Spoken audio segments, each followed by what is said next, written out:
So what is a conservative vector field? Conservative vector field kind of goes with another definition called a potential function. A vector field f is called conservative if there's a differentiable function f such that our vector field is the gradient field, the gradient vector field of our differentiable function f, and that function f is called the potential function for the vector field f. So, here's an example. The vector field f of xy is 2xi plus 2yj is conservative because f is the gradient field for the function f of xy equals x squared plus y squared. Think about it. The partial of this with respect to x is 2x, so 2xi, right? And the partial of this with respect to y is 2y, so plus 2yj. And so del f for this particular function, the gradient of f, is equal to our vector field. So this f of xy equals x squared plus y squared is the potential function. Okay, now show that every inverse square field is conservative. So let the field f, the vector field f, and the function, potential function f, be defined as, and this is a constant over the length of some vector r squared times a unit vector. And let our potential function fyz be negative, a constant over x squared plus y squared plus z squared, and the square root of that. Where our unit vector is defined as a unit vector in the direction of vector r.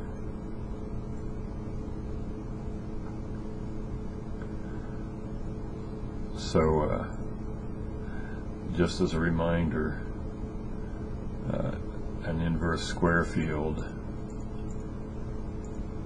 is any that can be made to look like this.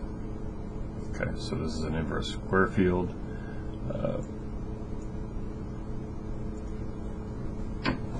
And that's true if our vector field is c over length of this vector function squared times a unit vector in the direction of r. Okay, so that's where this came from. Okay, so there's an inverse square field, and we let our function f of xy be negative c over square root of x squared plus y squared plus z squared. And of course u is already defined like this. So note that del f, okay, well, let's look at this thing. This is x squared plus y squared plus z squared to the 1/2 power. And it's in the denominator, so it's really negative c times x squared plus y squared plus z squared to the negative 1/2 power. So taking the derivative of that with respect to x, we have negative 1/2, and that negative and this negative wind up making a positive. And the 1/2, 2 in the denominator, of course, but then there's a 2x in the numerator from the derivative of the inside function. So therefore, and of course, when we take the derivative of x squared plus y squared plus z squared to the 1/2, negative 1/2, it's going to be now negative 3/2. So you can probably see why this is the partial derivative of the potential function times I. Okay, and similarly, the partial derivative of this function, the potential function with respect to y, would be this, and this for the partial with respect to z. So that's our del f. Meanwhile, del f, if we get fancy,